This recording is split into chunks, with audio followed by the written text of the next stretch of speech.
প্রবাস মানেই দীর্ঘ অপেক্ষা, ত্যাগ আর না বলা কষ্ট।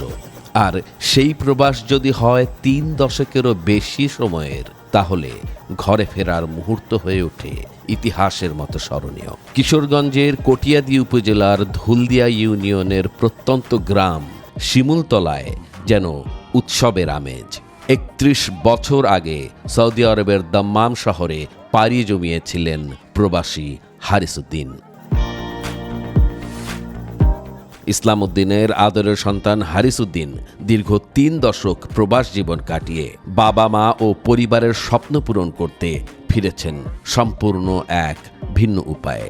প্রত্যন্ত গ্রামে হেলিকপ্টারে করে নিজের বাড়িতে এসেছেন তিনি। হেলিকপ্টারে হারিসউদ্দিনের প্রত্যাবর্তন এই অঞ্চলে এক বিরল ও বিশেষ ঘটনা। শুধু পরিবার নয়, এই আনন্দে সামিল পুরো গ্রাম। এই বিরল দৃশ্য দেখতে ভিড় করেছেন শত শত মানুষ। হারিসউদ্দিনের এই ফিরে আসা শুধু একজন প্রবাসীর ঘরে ফেরা নয়, এ যেন মা বাবার দীর্ঘ অপেক্ষার শেষ অধ্যায়, পরিবারের স্বপ্ন পূরণ আর প্রবাস জীবনের এক সফল গল্প।